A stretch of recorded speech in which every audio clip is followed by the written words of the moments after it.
बच्चों हम अध्ययन कर रहे थे चैप्टर 6 का बुनकर, लोहा बनाने वाले और फैक्ट्री मालिक। इस चैप्टर के पूर्व के 2 वीडियो के तहत हमने समझा कि ईस्ट इंडिया कंपनी के आने से पूर्व भारतीय सूती वस्त्र उद्योग किस स्थिति में थे और उसके बाद क्या क्या परिवर्तन होता है। साथ ही हमने बुनकरों की स्थिति का भी अध्ययन किया। आज के वीडियो में हम भारत के दूसरे उद्योग लोहे व इस्पात उद्योग का अध्ययन करेंगे।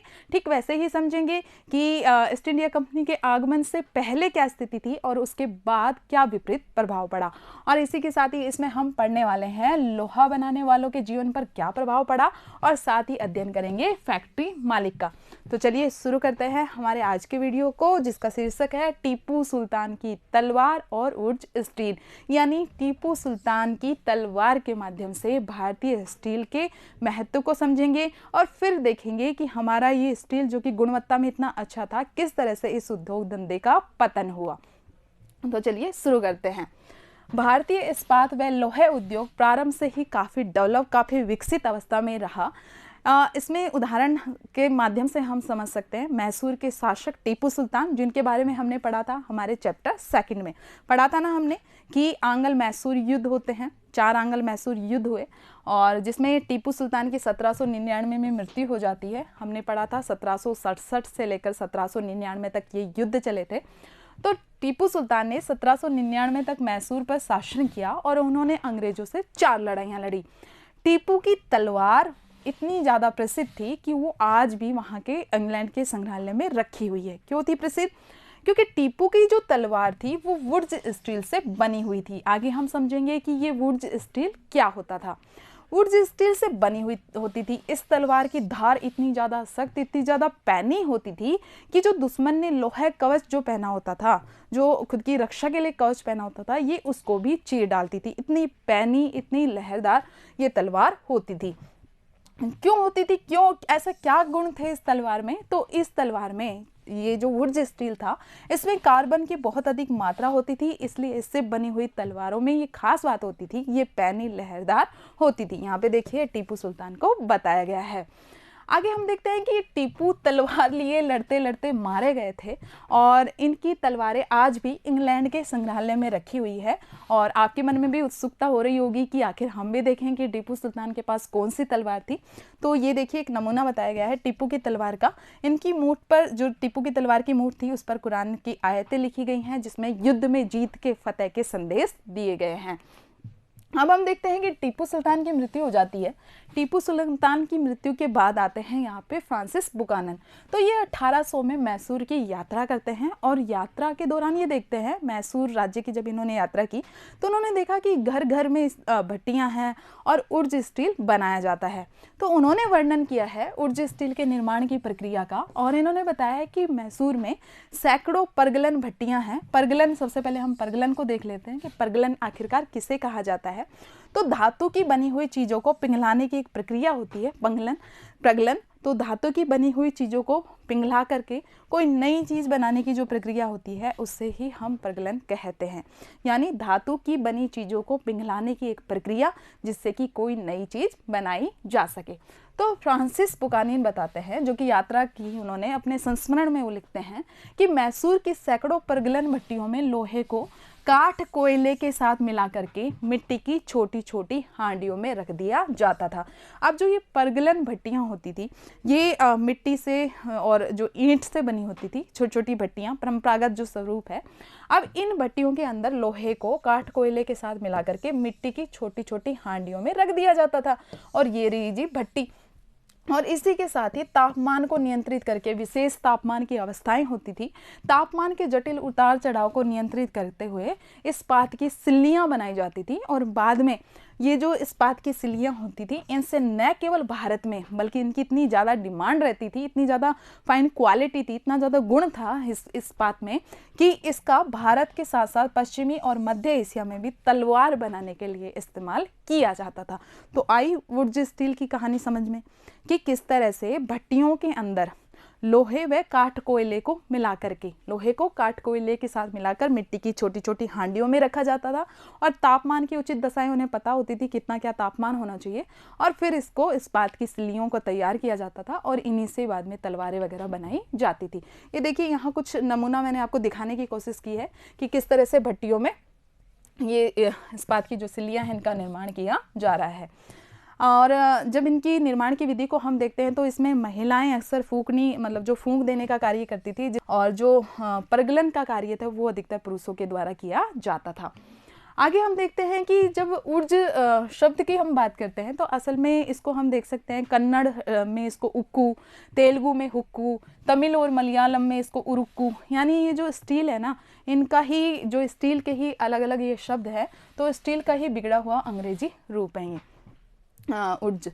इसी तरह से हम देखते हैं कि भारतीय जो वुड्स स्टील था वो उसकी इतनी ज़्यादा डिमांड हो गई थी कि एक जो वैज्ञानिक है, आगे आप अपनी जो बड़ी साइंस की क्लासेज है उसमें इनके बारे में और अच्छे से जानेंगे, माइकल फैराडे जी, जिन्होंने कि बिजली और विद्युत चुंबकत्व का आविष्कार किया था। तो माइकल फैराडे ने भी भारतीय ऊर्ज स्टील की विशेषताओं का अध्ययन किया, और भारतीय ऊर्ज स्टील की विशेषताओं का अध्ययन करने में इनको 4 साल लग गए थे। तो आप इसी से समझ सकते हैं कि भारत का जो ये स्टील था ये कितनी अच्छी क्वालिटी का था, कि जो विश्वविख्यात वैज्ञानिक थे माइकल फैराडे, उन्होंने भी इसका अध्ययन किया।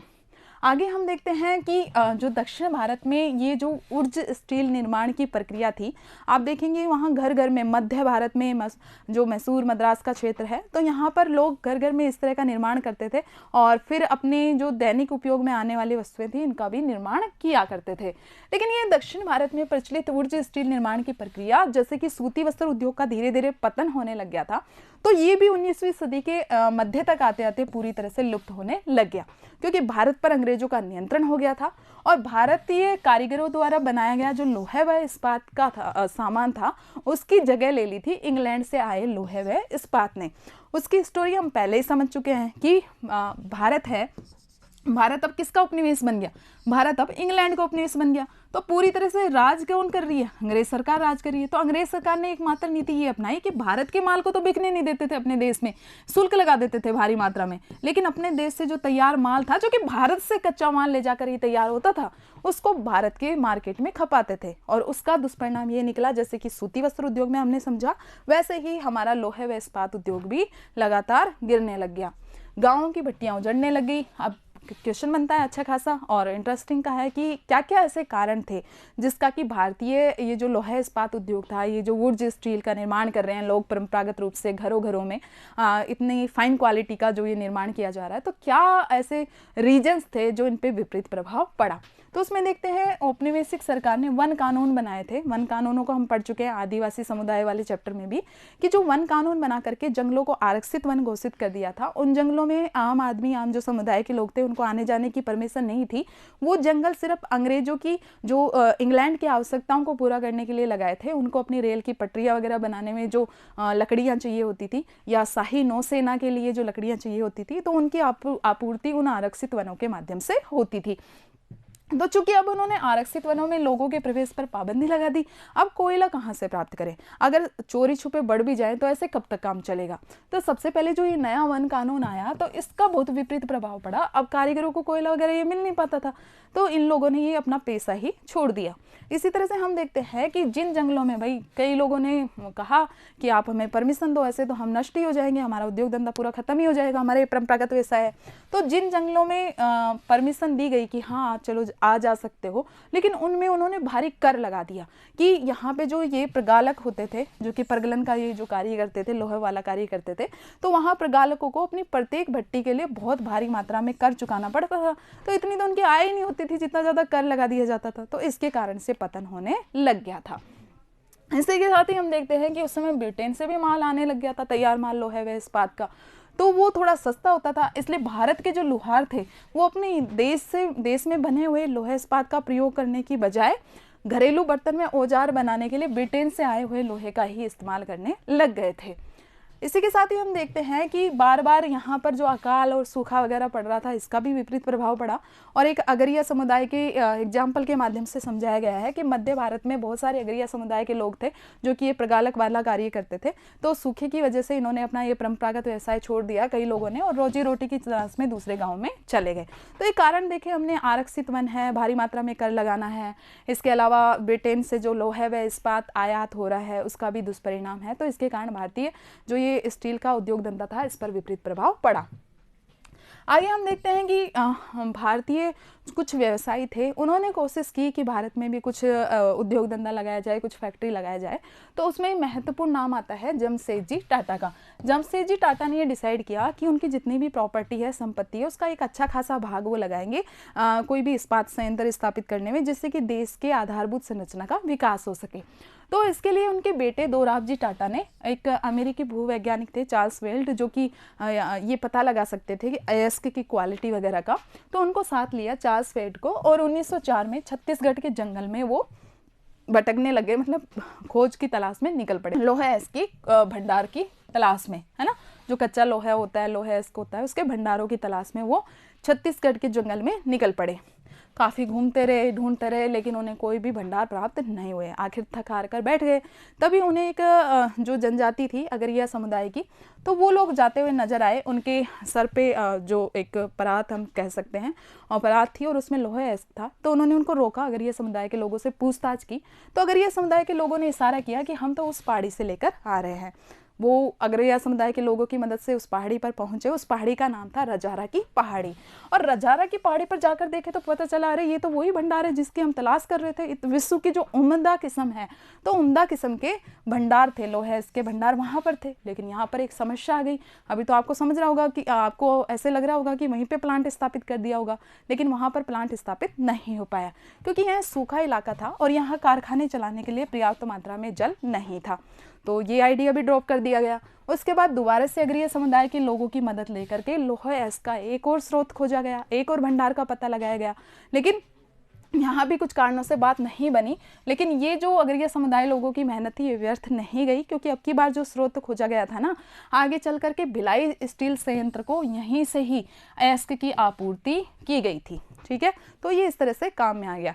तो अब आप सोच रहे होंगे कि फिर क्या स्टील प्लांट स्थापित हो ही नहीं पाया? टाटा ग्रुप जो करना चाह रहा था, नहीं हो पाया। आगे चल के हम देखते हैं कुछ साल बाद सुवर्ण रेखा नदी, जो झारखंड का आसपास का क्षेत्र है, छोटा नागपुर वाला जो क्षेत्र है, वहाँ पर बहुत सारा जंगल साफ करके एक स्टील प्लांट लगाया गया, और वहीं पर जमशेद जी के नाम से एक नया शहर बसाया गया, जिसे कि जमशेदपुर के नाम से जाना जाता है। और यहीं पर टिस्को स्थापित हुई, Tata iron and steel company. क्यों पढ़ रहे हैं इसके इतिहास को, वो भी मैं बता देती हूँ, क्योंकि उस समय जब भारतीय इस्पात उद्योग का इतना ज़्यादा पतन हो रहा था, तो टिस्को ने अपना महत्वपूर्ण योगदान दिया था, इसलिए हम टिस्को के इतिहास को जान रहे हैं। तो वहीं पर Tata iron and steel company TISCO स्थापित हुई। आपकी ज्योग्राफी भी एक तरह से तैयार हो रही है ना। तो Tata iron and steel company Jharkhand वाले क्षेत्र में, जिसमें 1912 से स्टील का उत्पादन होने लग गया। हालांकि शुरुआत में टिस्को को बहुत ज़्यादा समस्याओं का सामना करना पड़ा, क्योंकि जो ब्रिटेन के जो भी उद्योगपति थे, वो ये मानने को तैयार ही नहीं थे, जो भी इंजीनियर्स वगैरह थे, कि भारत में भी इतनी उम्दा किस्म के इस्पात का, लोहे का जो उत्पादन हो सकता है। यहाँ पे देखिए, सुवर्ण रेखा नदी के किनारे बनी जो टिस्को है, Tata iron and steel factory, 1940 का ये पिक्चर है, उसको दर्शाया गया है, कितनी विशाल क्षेत्र में स्थापित की गई है। हालांकि वही मैंने बताया, काफ़ी समय तक अंग्रेज विशेषज्ञ ये मानने को तैयार नहीं थे, क्योंकि उसमें उस समय भारत में रेलवे निर्माण का कार्य, पटरियाँ वगैरह बिछाने का काम चल रहा था। तो वो पटरियाँ थी, वो इंग्लैंड से ही मंगवाई जाती थी। तो जो इंग्लैंड से जुड़े हुए इंजीनियर थे, विशेषज्ञ थे, वो ये मानने को तैयार नहीं थे कि भारत में भी श्रेष्ठ इस्पात का निर्यात संभव है। लेकिन वही, जैसे हमने सूती वस्त्र उद्योग में पढ़ा कि जैसे ही प्रथम विश्व युद्ध छिड़ा 1914 से, वैसे ही भारतीय जो इस्पात उद्योग है उसकी दशा दिशा बदलने लग गई। तो प्रथम विश्व युद्ध के बाद स्थितियां परिवर्तित हुई, क्योंकि ब्रिटेन है वो युद्ध से संबंधित सामग्री बनाने में जुट गया, और भारत में आने वाले ब्रिटिश स्टील की मात्रा में काफ़ी गिरावट आ गई। और रेल की पटरियों के निर्माण के लिए भारतीय जो रेलवे था, अभी तक ब्रिटेन से आयातित कर रहा था, अंग्रेज सरकार ब्रिटेन से मंगा रही थी पटरियाँ वगैरह के लिए, तो वो अब टिस्को पर आश्रित हो गया। यहाँ तक कि युद्ध के लिए जो गोले होते थे, युद्ध के गोले, उनके खोले बनाने का कार्य और रेलगाड़ियों के पहिए बनाने का कार्य भी टिस्को को दे दिया गया। आप विश्वास करेंगे कि 1919 तक स्थिति यह थी कि टिस्को में जो 90% इस्पात बनता था ना, वो अंग्रेज सरकार, औपनिवेशिक सरकार के द्वारा ही खरीद लिया जाता था। और टिस्को था वो पूरे ब्रिटिश साम्राज्य में इस्पात का उत्पादन का सबसे बड़ा कारखाना बन चुका था। तो हमने देखा टिस्को ने कितना इंपॉर्टेंट रोल प्ले किया। और उसके बाद तो हम देखते हैं कि हालांकि शासन तो अंग्रेज सरकार का ही था 1947 तक, लेकिन हमारे यहाँ पे राष्ट्रीय आंदोलन चलने लग गया था। महात्मा गांधी जी जैसे बहुत सारे नेता आ गए थे, राष्ट्रीय आंदोलन चला, गरम दल नरम दल। तो इन लोगों ने ये मांग उठाई, जैसे जैसे विकास हुआ, औद्योगिक वर्ग के लोगों ने मांग उठाई कि जैसे आप अपने उद्योग धंधों को सरकारी संरक्षण देते हो, दूसरे देश के माल को आने नहीं देते हो, अपने देश में, ठीक है ऐसे ही हमारे उद्योग धंधों को भी संरक्षण प्रदान किया जाए। और जो कि ब्रिटिश सरकार की कोशिश यही थी कि भारत पर कब्जा कायम रहे, तो इसलिए हम देखते हैं कि स्वतंत्रता प्राप्ति से कुछ समय पहले तक उन्होंने ये मांगे, कुछ मांगे उनकी स्वीकार भी करनी पड़ी थी कि जैसे तैसे करके सभी वर्गों को संतुष्ट रखा जाए। तो बच्चों बहुत ही ईजी चैप्टर है, बस ये कॉन्सेप्ट समझना है कि किस तरह से औपनिवेशिक सरकार ने इस तरह की नीतियां बनाई कि उनके उद्योग धंधों को तो फायदा हुआ, वो तो फल रहे फूल रहे, औद्योगिकरण हो रहा है अच्छा खासा, और भारतीय उद्योग धंधों का भी औद्योगिकरण हो रहा है, यानी यहाँ के उद्योग धंधे, कुटीर लघु उद्योग सभी का नष्ट हो रहा है। तो बच्चों हमारा चैप्टर यहीं कंप्लीट होता है। मिलते हैं नेक्स्ट वीडियो में इस चैप्टर के क्वेश्चन आंसर के साथ। धन्यवाद।